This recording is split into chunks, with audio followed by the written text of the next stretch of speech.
누가복음 2장입니다. 22절에서 24절 천천히 우리 합독하겠습니다. 시작.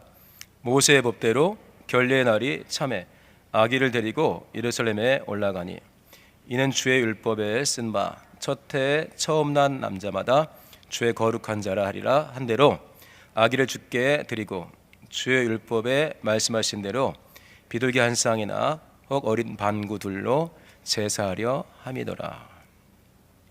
아멘. 누구 이야기입니까? 어느 집사님 이야기예요? 여기가 요셉 집사하고 마리아 집사. 굉장히 어린데 애를 낳았어요. 우리가 이제 지금과는 좀 다르지만 그 당시엔 사람이 귀했기 때문에 낳을 수 있으면 빨리빨리 낳았습니다. 그래서 이제 보통 초경이 지나면 결혼을 시키고 아이를 낳았죠. 그러니까 보통 이 당시에 결혼을 시작한 나이가 한 13살 된다고 그래요. 13살, 14살 여성들. 남자는 조금 더 나이가 많지만 어쨌든 20살은 안 넘겼다고 그래요. 생각해 보세요. 14살짜리하고 19살짜리하고 결혼해가지고 애를 낳은 거예요. 걱정되세요? 아니면 든든하세요? 중등부하고 고등부하고 둘이 애를 낳았어요. 저희가 믿음으로 살아보겠습니다.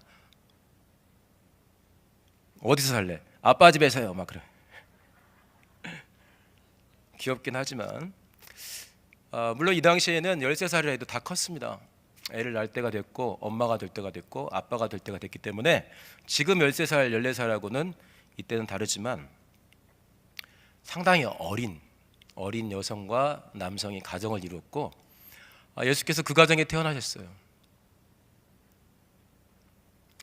그래서 제가 이제 말씀을 읽으면서 마리아하고 요셉은 분명히 의로운 사람이고 천사의 음성을 듣고 죽을 수도 있는 위협을 결혼하지 않은 여성이 아이를 가지면 죽게 되잖아요. 율법대로. 그걸 다 알면서도 이게 하나님의 뜻이구나 하면서 받을 정도의 어떤 영성은 있지만 그게 뭐 항상 갑니까? 그렇지 않잖아요. 그런데도 불구하고 지금 결혼을 했죠. 그리고 아이를 낳았습니다. 생각해 보니까 마리아가 누구하고도 상담을 못했을 것 같아요. 아빠, 제가 성령으로 아이를 가졌습니다. 엄마, 내가 성령으로 아이를 가졌습니다. 이게 그 친척들에게 전달이 됐을지 모르겠어요. 이걸 누구하고 가서 상담을 해야 될지. 이때도 이제 아이를 낳았지만 가서 예물도 드리지만 거기 만난 랍비한테 사실은 제가 낳은 아이는 하나님이십니다. 이 상담이 되겠어요? 그러니까 마리아하고 요셉은 둘이서 해결해야 할 일들이 굉장히 많았을 것 같아요. 두 번째 태어난 아이들부터는 상담을 막 가족들하고 할 수 있는데 이 처음으로 난 아이 놓고는 어떤 상담을 할 수가 없어요. 가졌을 때부터. 그런데도 불구하고 가족들이 크게 난리치지 않은 거 보면은 그 기록이 안 돼 있으니까 모르겠는데 어쨌든 이게 정말 하나님의 뜻이 어떤 것인지 오늘 우리 찬송했는데 하나님은 실수하지 않으신다고 했는데 겪고 난 다음에 보니까 선하시고 실수하지 않으시는 거지 우리 겪을 때는 이게 실수하는 것 같은데 이건 웬일이지? 도대체 받아들이기 어려운지 그런 일들이 많이 생깁니다. 여기 22절 보시면 모세의 법대로 결례의 날이 참에 그러니까 남자아이는 40일이 되면은 예물을 드리게 되어 있습니다. 엄마가 주도적으로 가가지고 웬만한 가정에서는 레위기 12장에 보면 나오는데 웬만한 가정에서는 어린 양 1년 된 어린 양을 드리게 되어 있어요. 번제로 헌신하겠습니다. 이 아이의 삶과 이 아이를 야육한 우리의 삶은 다 주님의 것입니다. 그 다음에는 혹시나 이 아이를 낳고 하는 과정에서의 죄의 문제가 있을까 봐 속죄의 제물을 또 드립니다. 그래서 웬만한 가정이면 번제는 1년 된 어린 양으로 드리게 되어 있고 그다음에 속죄제의 예물은 비둘기 한 마리 드리게 되어 있어요.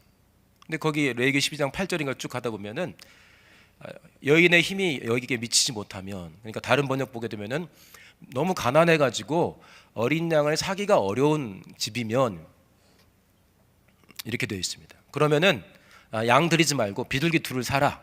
그래가지고 하나는 번제로 하나는 속죄제로 드려라 이렇게 되어 있어요. 가난하면. 근데 웬만하면 다 어린 양 드리겠죠. 근데 이걸 드리면서 헷갈렸을 것 같아요. 24절 한번 보실래요? 23절로 설명을 하겠습니다만 24절. 자, 또 주의 율법에 말씀하신 대로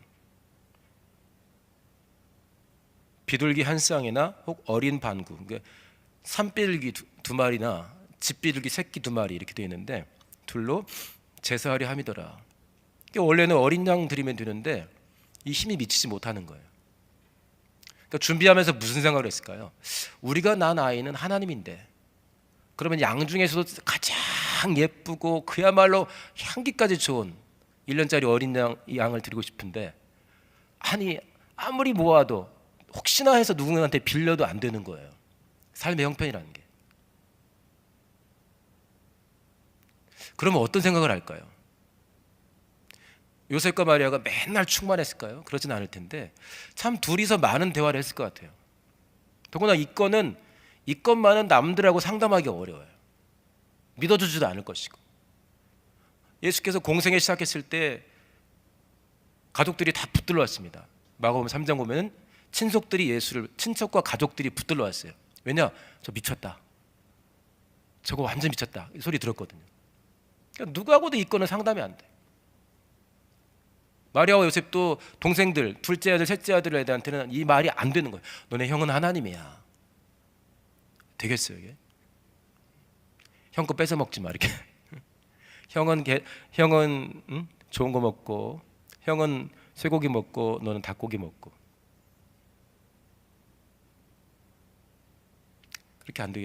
그렇게 안 했겠죠? 이해하기 힘들었을 거 아닙니까? 둘이 이제 아이를 낳으러 갔을 때 물론 나중에 그것이 선지자들을 통해서 예언된 미가서라든지 해서 베들레헴에서 날 것이다 되어 있기 때문에 이걸 알고 가지만 물론 기도하면서 산딸이 쳐왔는데 호적하러 가라는 명령이 떨어지고 하기 때문에 이 둘도 가려고 하는데 기도 많이 했겠죠? 꽤 먼 거리인데 KTX도 아니고 전자민원도 아니고 직접 갔다 와야 되는데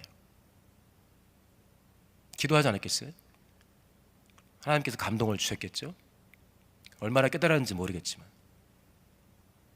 그래서 목자들의 이야기도 있고 동방박사의 이야기도 있지만 사실 이 어린 두 부부가 감당하기에는 이해하기 힘든 일이 많이 벌어졌습니다. 이렇게 예물 드리고 나서는 갑자기 막 대박 나는 게 아니라 곳곳에서 알고 막 도와줘가지고 자고 일어나면은 문 바깥에 막 금이 떨어져 있고 막 그랬으면 좋겠는데 너무 웃기는 일이 또 벌어져요. 헤롯이 아이를 죽이려 하니까 도망가라 그랬어요. 이 말이 됩니까? 헤롯을 쳐 죽여야지. 아니 헤롯이 죽인다는데 하나님을 죽인다는데 저 헤롯을 쳐 죽여야지 어떻게 하나님이 도망을 가냐고. 또 나중에 호세아서 말씀을 통해서 내 아들을 애굽에서 불렀다 이렇게 이런 게 이렇게 되고 하나님이 낮추시고 도망도 가시지만 이렇게 일이 벌어지는구나를 깨닫게 되긴 하지만 이해하기 어렵지 않습니까? 천사가 나타나서 그렇게 명한다고 하지만 받아들이기 어렵잖아요. 이게 하나님이라면서. 하나님이 아이로 태어나가지고 마리아와 요셉 가정에 하나님이 나셨어요. 첫 번째 뒤집기를 몇 달에 했을까요? 아이 뒤집기. 엄마랑 아빠랑 말을 처음으로 떼가지고 했을 때가 언제쯤 됐을까요? 그 처음으로 뒤집기 하는 역시 하나님은 달라. 낳자마자 쫙 커가지고 낳자마자 쫙 커가지고 나갔다 오면 많은 좋은 걸 가져오고 사람들은 알고 다 엎드리고 아니라 뒤집기에도 아무 소문도 안 나요. 엄마 아빠 시작해도 주변에 사자는 사람도 없어요. 똑같은 일을 겪는 겁니다. 질문들을 서로요 마리아와 요셉이 많이 했을 것 같아요. 이게 뭘까? 우리 12살 때는 명절 지키러 성전에 왔다가 가는데 예수가 남았죠.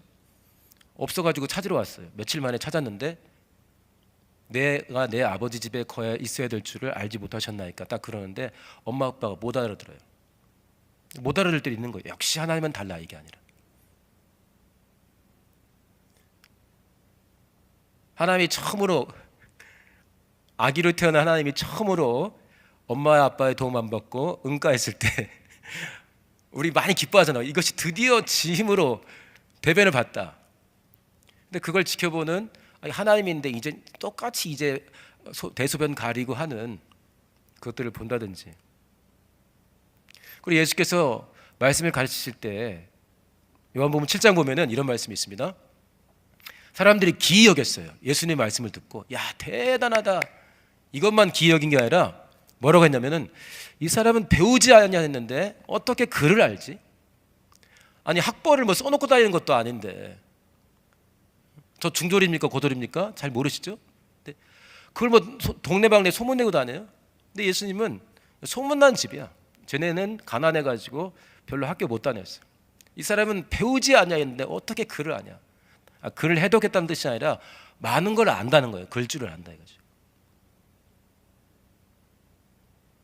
그러니까 얼마나 좋은 교육을 시키고 싶었겠어요. 그 당시로 좋은 학군에서.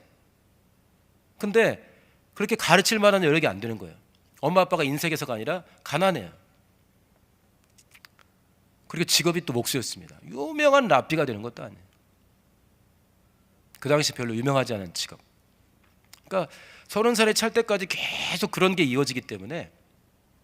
그리고 아빠는 또 일찍 돌아가 있어요. 하나님을 낳은 집안의 아빠면 한 1000살은 살아야지. 안 그래요? 편하게.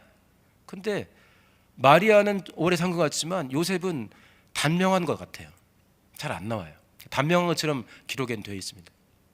그것도 이상하지 않습니까? 엄마 혼자 애 몇을 키우는 거야. 그러면서 많은 것들을 생각했을 것 같아요.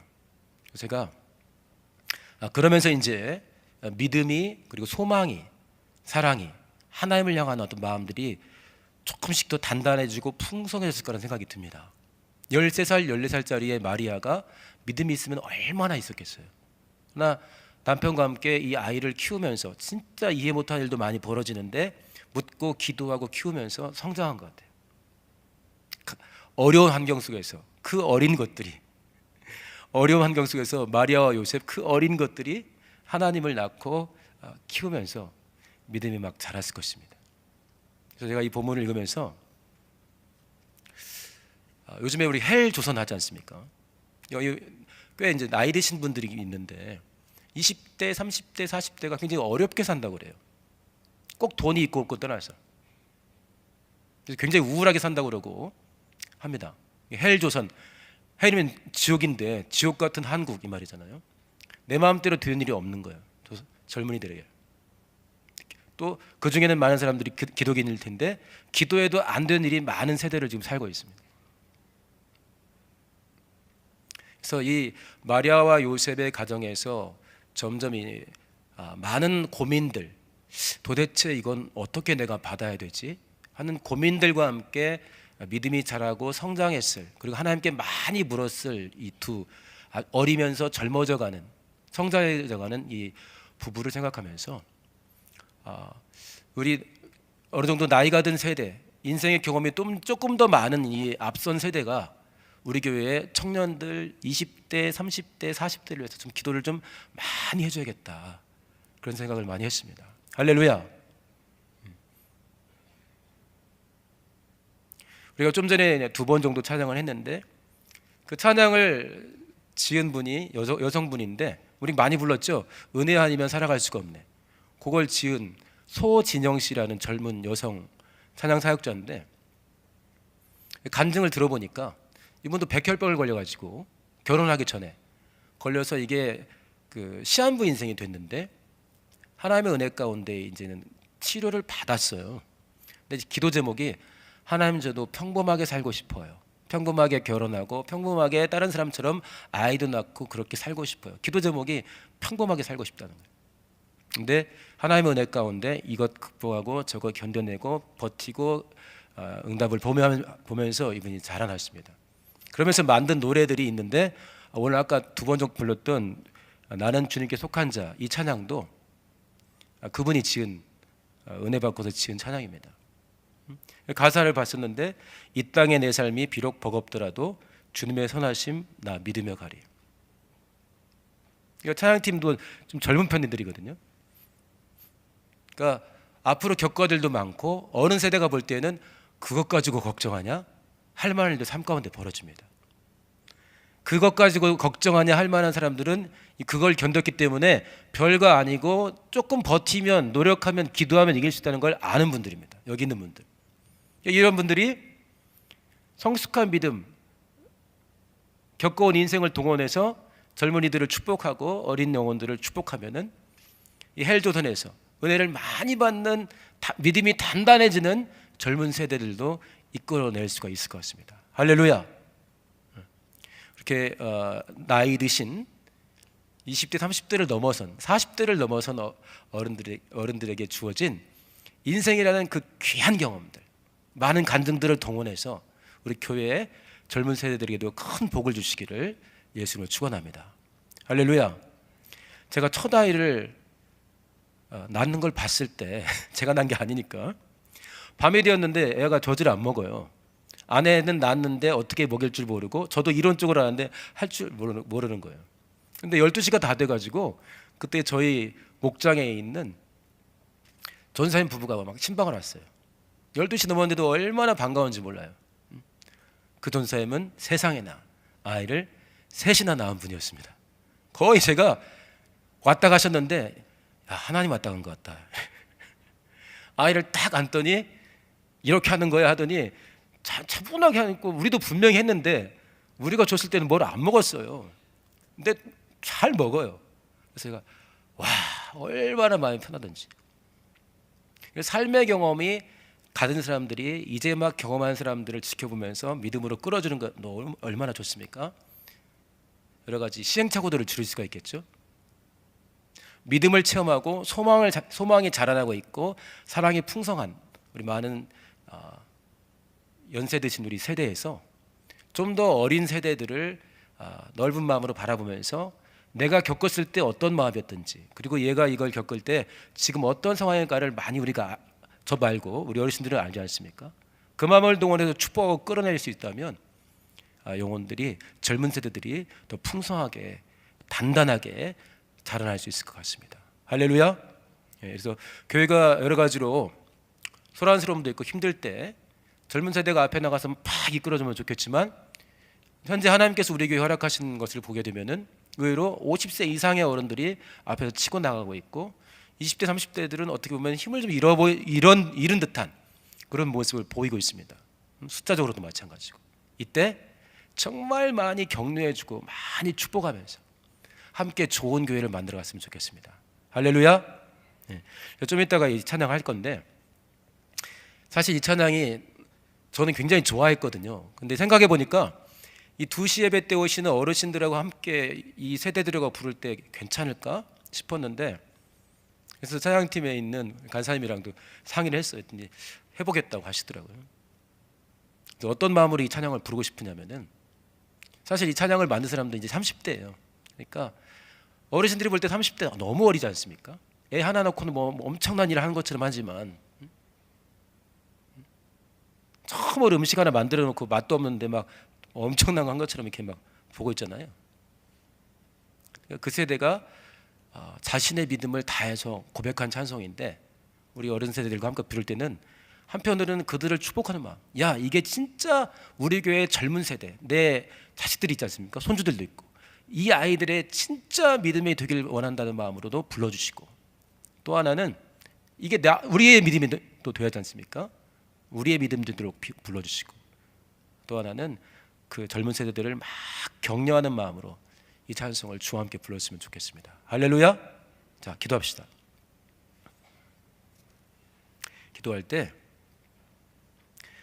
하나님을 낳았으면 이거는 훈장을 줘도 몇 개를 줘야 됩니까? 연금을 줘도 한 달에 한 1억씩 타는 연금을 줘야 돼요. 근데 그렇게 어렵게 살고 양 한 마리 살 수가 없어가지고 비둘기 사야 되고 학교 보내는 것도 힘들고 애굽으로 도망 다니고 많은 것들을 이 젊은 부부가, 젊다기보다는 너무 어린 부부가 서로 이야기하면서 기도하고 하나님께 물었을 것 같습니다. 그러면 그때 하나님이 정하신 적정한 시기에 말씀을 주셨겠죠. 성령으로 감동하시고 천사들을 보내시기도 하고. 특히나 예수를 양육하는 일 가지고는 누구랑도 상담하기가 힘들어요. 미친놈 되는 겁니다. 미친년 되는 거예요. 이 아이는 하나님인데 말이 더디네요. 대수변 가리는 게 똑같은데 말이 됩니까? 이 아이는 하나님이니까 최고로 좋은 학교에서 이 아이를 양육해 주세요. 어디다 말을 합니까? 참 많은 답답함을 가지고 또 두려움을 가지고 하나님을 이렇게 키워도 되나? 혹 우리가 잘못해서 이런 거 아닐까?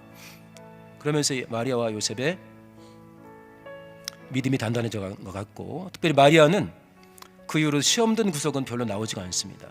끝까지 예수 곁을 지켰고 제자들이 도망가도 그 곁을 지키고, 그 다음에 처음 성령 받는 현장에도 같이 있으면서 성령 받고 자신이 낳았고 길렀던 아이가 구주임을 고백하고 성령으로 충만한 변화를 겪습니다. 헬 조선에서 내 마음대로 되는 일이 참 적은, 기도에도 응답되는 일이 참 적은 세대를 살아가고 있는 우리 젊은 세대들이 정말 주의 놀라운 은혜 가운데 믿음과 소망과 사랑이 든든해지도록, 그리고 앞서간 세대도 더 뜨거운 믿음과 소망과 사랑으로 부활의 소망 가지고 치고 나갈 수 있도록, 그리고 따라오는 젊은 세대, 앞으로 교회 주인 되어야 될 인도자가 될 우리 젊은 세대들을 정말 뜨겁게 사랑하면서 함께 좋은 교회를 이루어 가게 해달라고 우리 예수 한번 하시고 통성으로 기도합니다.